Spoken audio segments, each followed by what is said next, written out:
में जय श्री राम के नारे लगा के अगर किसी का कत्ल कर दिया जाता है, अगर उसको आप हिंदू कह रहे हैं तो मैं तो उसको आतंकवादी कहता हूँ। वो मस्जिद के आगे से जाते हैं और राम का नाम लेकर उनको गालियां बकते हैं। क्या हमें ऐसा हिंदू राष्ट्र चाहिए? क्या आपका हिंदू धर्म इंसान समझता है दलितों को, महिलाओं को, शूद्रों को? आपने 6743 जातियों में बांटा है। क्या वो मानवता की बात करता है हिंदू धर्म, जो हिंदू राष्ट्र की आप बात करेंगे? क्यों हमारे देश के प्रधानमंत्री जी वहाँ पे दूसरे देशों में जाके बोलते मैं बुद्ध कंट्री से आया हूँ? बाबा साहब ने कहा था हिंदू राष्ट्र ना ही कभी प्रचार मूलक था, प्रचार नहीं था। ये तो अन्य धर्मों को देख के इन्होंने देखा है कि जब तो जागरण करा रहे हैं। और ये राम राज्य आपको पता ही है, जिसमें हमारे लोगों के पीछे झाड़ूबंदी होगी और आगे मटकी होगी। आप हिंदू, मुस्लिम, सिख, ईसाई, जैन, पारसी, ये सब बात तो छोड़ दो। आप पहले इंसान तो समझ लो। यहाँ हिंदू सब हैं, हिंदू कैसे सब हैं? संविधान बचाओ यात्रा भीम आर्मी और आज़ाद समाज पार्टी की तरफ से निकाली गई है और इस यात्रा में समझ लीजिए भारी संख्या में कार्यकर्ता और पद अधिकारी हैं। हमारे साथ देखिए कुछ साथी जुड़े हुए हैं, उनसे पूछेंगे कि आखिर इस यात्रा की क्या ज़रूरत पड़ी। सर, किस तरह से देख रहे हैं इस यात्रा को और आखिर क्या ऐसा ज़रूरत पड़ा कि ये यात्रा निकालनी पड़ी आप लोगों को? देखिए, सभी को जय भीम। ये यात्रा सिर्फ दिल्ली में ही नहीं, पूरे भारतवर्ष में निकाली जा रही है और ये यात्रा सभी बहुजन के लिए है। इसमें हमारा जो संविधान है आज खतरे में है, क्योंकि जैसे ये हमारी सरकार ने, जिसको आप कह रहे हो मोदी सरकार कह सकते हो, मनुवादी सरकार भी कह सकते हो, उन्होंने संविधान में बदलाव करने से पहले आईपीसी में चेंज किया, सीआरपीसी में चेंज किया और एविडेंस में चेंज किया। अब इसको देखते देखते इन्होंने क्या किया, संविधान की प्रस्तावना में भी चेंज किया। अब उसको ये क्या चाहते हैं कि धीरे धीरे उसमें सारी चीज़ें हटा के अपने हम संविधान को, नए संविधान को, यानी जिसे कहते हैं राम राज्य को लाना चाहते हैं। और ये राम राज्य आपको पता ही है, जिसमें हमारे लोगों के पीछे झाड़ूबंदी होगी और आगे मटकी होगी। झाड़ूबंदी होगी, लेकिन ये अभी एक तरह से लोकतंत्र चल रहा है, चुनाव होते हैं और प्रधानमंत्री उसी संविधान की शपथ ग्रहण करते हैं। बिल्कुल, शपथ तो लेते हैं और उन्होंने, आपने देखा भी होगा उनके जवाब में कुछ ऐसे अभद्र भाषाएं होती हैं जिसका आजकल खूब वायरल भी हो रहा है। और आज की मैं ये घटना बता दूं, ये हमारी जो पद यात्रा थी, संविधान बचाओ यात्रा, ये हमारी द्वारका से निकलने वाली थी। इसकी हमने पुलिस प्रशासन से पहले ही परमिशन ले ली थी, फिर भी वो क्या करते हैं, कुछ हमारे साथियों को वहाँ से डिटेन कर लिया जाता है और पूरे चारों इस वेस्ट ज़िले के चारों एसीपी, डीसीपी आ जाते हैं। क्या अब ये जो संविधान यात्रा है, ये भारत एक लोकतंत्र देश है, क्या यहाँ पे किसी को अपनी बातें रखने का अधिकार नहीं है? ये खुद हमें संविधान से मिलता है और फिर भी वहाँ पे इस तरीके से एक फोर्स लगा दी जाती है जैसे कोई टेरर अटैक हो रहा हो। जहाँ पे इनको पहुँचना होता है समय पर, वहाँ तो ये पहुँचते नहीं है। अगर हम कुछ अपने बहुजन लोगों की बातें रखते हैं तो वहाँ पे इनके पेट में दर्द हो जाता है। आप ही बताएं, ये जो संविधान यात्रा अभी भी निकली है, इसको हमने डाइवर्ट किया, हमने डाबड़ी तक लेके आए इसको हम, जो हमने उत्तम नगर से स्टार्ट करी और कुछ हमारे 20 से 25 लोग अभी भी डिटेन किए हुए हैं। डिटेन किए, यानी पुलिस का कहीं ना कहीं आपको समर्थन नहीं मिल रहा है। जिस तरह से शांतिपूर्ण प्रदर्शन या एक तरह से रैली निकाल रहे थे, लेकिन पुलिस वाले आपका सहयोग नहीं कर रहे। बिल्कुल भी नहीं किया गया। अगर सहयोग किया कर दिया होता तो हमारे कितने काफ़ी लोग यहाँ पे आते। अभी भी हमारी उत्तम नगर से लेके डाबड़ी तक, बाबा साहब के मंच तक आप देख सकते हैं, हमारी बिल्कुल ही संवैधानिक तरीके से, क्योंकि हम संविधान को मानने वाले लोग हैं, बाबा साहब के अनुयायी हैं। फिर भी यहाँ पे किसी को अगर कोई परेशानी हुई हो तो अभी भी फोर्स यहाँ पे आ सकती थी। ऐसा क्या दबाव है उन मनुवादी सरकार का कि हम वो पैदल मार्च भी नहीं करने दे सकते? तो क्या कहना चाहेंगे त्रिलोक जी, किस तरह से देख रहे हैं? क्योंकि संविधान यात्रा तो आप बोल रहे हैं कि भीम आर्मी पूरे देश में निकालेगी, क्योंकि कार्यकर्ता जो हैं पूरे देश में है। अब इसी तरह के माहौल चलते रहेगा ना, कोई बोल रहा है हिंदू राष्ट्र, कोई बोल रहा है संविधान, तो फिर एक इस्लामिक झंडा लेके खड़े हो जाते हैं। आप क्या कहना चाहते हैं? देखिए, तमाम लोग तमाम जैसी बातें करते हैं, मगर आप सोचिए ना, ये जो हमारा देश है ये बुद्ध का देश है, तो हम लोग इसको बुद्ध राष्ट्र क्यों नहीं बनाते हैं? जो तमाम कंट्रियां हैं, 14 कंट्रियां हैं, वो बुद्ध कंट्रियां हैं, वो बुद्ध को फॉलो कर रही है, मगर हम ही एक भारतीय एक ऐसे हैं जो बुद्ध को फॉलो नहीं कर रहे हैं। तो हम क्या चाहते हैं? हम ये जो हिंदू मुस्लिम करके आपस में एक दूसरे का कत्ल करके ऐसी भारत में अशांति फैलाना चाहते हैं कि जो कुछ लोग हैं वो ऊपर से हमको भड़काने का काम करते हैं और नीचे के लोग आपस में लड़ने का काम करते हैं और एक दूसरे का कत्ल करने का काम करते हैं। इनमें फ़ायदा किनका होता है? जो ऊपर के बैठे लोग हैं वो राज करते हैं। वो शुरू में भी राज कर रहे थे तो आज भी राज कर रहे हैं, और अगर हमें आने वाले टाइम में अगर अकल नहीं आई तो ऐसे ही राज करते रहेंगे। आप लोगों को हिंदू राष्ट्र नहीं चाहिए, क्योंकि लगातार जो मांग उठ रही है, धीरेन्द्र शास्त्री और इस तरह से जितने भी हिंदूवादी संगठन है वो तो बोल रहे हैं कि भारत में समझ लीजिए चाहे मुसलमान हो, सिख, ईसाई हो, सब हिंदू हैं। एक चीज़ उनको समझा देना चाहता हूँ, हिंदू तो कोई है ही नहीं। हिंदू कौन है यहाँ पे? आप किसको हिंदू कह रहे हैं? हिंदू उसको कह रहे हैं कि जो क्या नाम है आतंकवादी है, उसको हिंदू कह रहे हैं। आतंकवादी कहाँ से आ गया इसमें हिंदू? आप बताइए ना, क्या नाम है जय श्री राम के नारे लगा के अगर किसी का कत्ल कर दिया जाता है, अगर उसको आप हिंदू कह रहे हैं तो मैं तो उसको आतंकवादी कहता हूँ। कैसे हो गया वो हिंदू? हिंदू का क्या मतलब होता है? विधान तो ये भी आपको इजाजत नहीं देता है ना, जब तक आरोप सिद्ध ना हो जाए आप किसको क्या कह सकते हैं? कितने आरोप सिद्ध हो चुके हैं?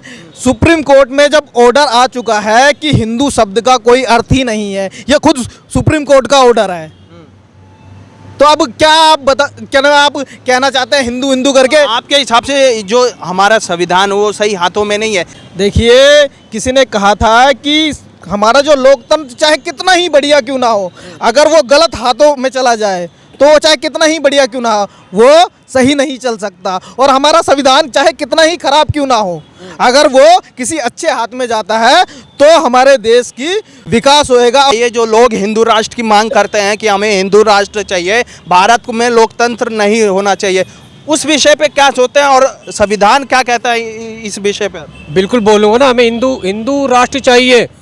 क्योंकि हमारे लोग, एक जनती होती है, मैं नाम नहीं लूँगा, वो मस्जिद के आगे से जाते हैं और राम का नाम लेकर उनको गालियाँ बकते हैं। क्या हमें ऐसा हिंदू राष्ट्र चाहिए? हमारे लोगों को अगर कोई सुविधा नहीं मिल पाती, हमको किसी को भी जॉब पे लगा दिया जाता है, SC ST क्यों कहा जाता है? हिंदू कहा क्यों नहीं जाता? तो हमें तो हिंदू राष्ट्र चाहिए। हमें वोटों में पूछा जाता है आप हिंदू हो, हिंदू राष्ट्र चाहिए। एक और बात मैं आपको बता दूं, अगर हिंदू राष्ट्र की बात करोगे तो अभी बिहार में जनगणना हुई है, वहाँ पे देख सकते हो आप, जातिगत जनगणना जातिगत जनगणना हुई है, वहाँ पे 3% जो है मनुवादी लोग सिर्फ 3% में आके खड़े हो गए हैं, जो कि 50% सीटों पे जॉब्स ले रहे हैं, इंस्टीट्यूशन में जा रहे हैं। 3% लोग, आप इस बात को देखिए ना, क्योंकि हमारी जो पॉपुलेशन चल रही है 1931 से चल रही है। क्या उस समय 1931 में हैं जिसके अंदर काबिलियत है वो अपने अनुसार, इच्छा अनुसार और पढ़ाई के दम पर जॉब लेगा और सारे क्षेत्र में जाएगा? बिल्कुल जाएगा। 2 कैटेगरी बनाई गई है, महिला और पुरुष। एक ट्रांसजेंडर के बारे में क्या क्या नहीं सोचा जाता? अगर आज भारतवर्ष में उन्हें नौकरी मिलती है तो कोई किसी पुरुष को मिलेगी या फिर मिलेगी एक महिला को। तो ट्रांसजेंडर को जो हमने सीट दी उसको क्या कहेंगे हम? प्रतिनिधित्व, ना कि आरक्षण। हिस्सेदारी एक तरह से अपना, बिल्कुल हिस्सेदारी। ये भारतवर्ष लोकतंत्र देश है, यहाँ पे हिंदू, मुस्लिम, सिख, ईसाई, जैन, पारसी सब है, ये सबका देश है। और सबसे मेन बात, ये बुद्धिज़्म कंट्री है। क्यों हमारे देश के प्रधानमंत्री जी वहाँ पे दूसरे देशों में जाके बोलते मैं बुद्ध कंट्री से आया हूँ, बुद्ध की धरती से आया हूँ? क्यों बोलते हैं ऐसा? सच्चाई यही है, ये वहाँ पे जाके हमारे लोगों को बुद्ध की धरती का, महान व्यक्ति का अनुयायी बता देते हैं, और यहाँ पर आके राम राज्य की एक ऐसी नींव धर देते हैं जहाँ पे हमारे लोगों को रोजगार नहीं मिल रहा है, जहाँ पे हमारे लोगों को शिक्षा नहीं मिल रही। आप किस तरह से सोचती हैं, एक महिला है और इस तरह के जब मुद्दे उठते हैं, हिंदू राष्ट्र और इस तरह देश में नफरत का भी माहौल है कहीं ना कहीं, लेकिन कुछ आप जैसे लोग हैं जो संविधान की बात करते हैं, लेकिन दूसरी तरफ संविधान की प्रतियां भी जलती है और उसे ख़त्म करने की भी बात कही जाती है। देखिए, हिंदू राष्ट्र बनाना तो बहुत दूर की बात है। जो कहते हैं एक कल्पना है। संविधान सबको आज़ादी देता है, धर्म की आज़ादी, स्वतंत्रता।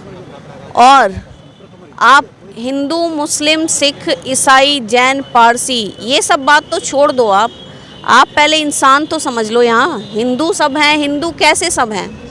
क्या आपका हिंदू धर्म इंसान समझता है दलितों को, महिलाओं को, शूद्रों को? आपने 6,743 जातियों में बांटा है। क्या वो मानवता की बात करता है हिंदू धर्म, जो हिंदू राष्ट्र की आप बात करेंगे? तो ये सारी चीज़ें जो है ना, ये आपकी कल्पनाएं हैं। जैसे आपके ग्रंथ, वेद, पुराण सब कल्पनाएं हैं ना, ऐसे हिंदू राष्ट्र मात्र एक कल्पना है जो 2024 के बाद या अन्य आगे 5 सालों में आपको सच्चाई पता लग जाएगी। जो आप डंका बजाते हो ना विश्व गुरु, कुछ भी नहीं है। आप तुलना कर लीजिए आर्थिक, सामाजिक, न्यायिक और हर चीज़ में, राजनीतिक स्तर पर भी, कहाँ भारत है और कहाँ अन्य कंट्रीज़ हैं। आप सिर्फ वहाँ जाकर अपनी समिट्स करके या संधियाँ बनाकर या कुछ ऐसा नहीं होगा, क्योंकि भारत देश की इतनी मट्टी वो वहाँ हो चुकी है, इतना नाम खराब हो चुका है मोदी सरकार के कारण कि वो भारत से कोई रिश्ते भी नहीं रखना चाहते। ऐसी परिस्थिति पैदा हो गई है। लेकिन सरकार की तरफ से एक आदेश आता है, बोलते हैं कि देखिए भारत का डंका विदेशों में बज रहा है, और G20 के जब हुआ भारत में तो वह कई देशों के प्रतिनिधित्व और वहाँ के राष्ट्रपति, प्रधानमंत्री ये सब आए, बोल रहे थे देखिए अब तरक्की कर रहा है भारत। तरक्की क्या कर रहा है भारत? प्रतिनिधित्व आए हैं, ये तो आपने देखा ना, मंडपम में क्या हुआ था, पानी भर गया था, ये अतिथि सत्कार था, ये उनका G20 था। वो तो फोटो मीडिया में आई नहीं, ये तो सारा गोदी मीडिया का खेल है जो सब छुपा देती है। और हमारे बहुजन मीडिया से, अन्य मीडिया से, जिनको आप देखते हैं कि देशद्रोह बता देते हैं, बिना FIR की कॉपी लिए उन्हें अरेस्ट कर लिया जाता है, डिटेन कर लिया जाता है, ये तो सारी चीज़ें होती हैं। तो जो आवाज़ उठाता है, और ये सच में ये बात है, हम आज ये बोल रहे हैं ना, ये भी हम इतना आगे अपने संगठन, अपने नेताओं के दम पे बोल रहे हैं, नहीं तो आम आदमी, आम लोग, आम नागरिक कुछ बोल भी नहीं सकता। ये तो हम आज विपक्ष में हैं, आज़ाद समाज पार्टी है, भीम आर्मी, अन्य संगठन, विपक्ष इतना मजबूत है, नहीं तो इस सरकार का डर इतना है ना, आज आम नागरिक अपने घर के बाहर अगर पानी भी पड़ा है ना और वो विधायक के यहाँ भी जाए और कंप्लेंट करे तो उसको भगा दिया जाता है मार के, और उसका PA या कोई भी उस पर हमले करा देगा, धमकियाँ देगा। तो ये चीज़ें इस देश की सच्चाई है, चाहे हम कितना भी पढ़ लिख लें, आगे निकल जाएँ। हमारे समाज के एडवोकेट्स जैसे अभी भाई है, मैं कहती हूँ और एडवोकेट्स हों हमारे, और हमारे नेता, लीडर्स आए सामने, ताकि हम लड़ सकें। क्योंकि अपने समाज के नेता, लीडर्स भले ही बोल ना सके, लेकिन हमें ये रहेगा कि हाँ वो हमारे हैं। जब तक आज तक उनको बिठाते आए हैं, हम राज कराते आए हैं, तो अपनों को क्यों ना दे वो स्थान, अपनों को वो सम्मान क्यों ना दे। तो ये सारी चीज़ें हैं, ये हमें और हिंदू राष्ट्र एक तरह का बहुत बड़ा मजाक है। जातिवाद तो आप ख़त्म नहीं कर पाए। बाबा साहब ने कहा था हिंदू राष्ट्र ना ही कभी प्रचार मूलक था, प्रचार नहीं था। ये तो अन्य धर्मों को देख के इन्होंने देखा है कि जब तो जागरण करा रहे हैं, अब संगठन भी बन गए हैं, सारी चीज़ें। और हिंदुइज़्म, इस्लाम, बुद्धिज़्म, क्रिश्चियनिटी, सिखिज़्म, जैनिज़्म, सब इसी देश में संविधान आज़ादी देता है। इंडिया, भारत रहेगा, हिंदुस्तान ना था, ना है और ना रहेगा, ये आर्टिकल 1 बताता है।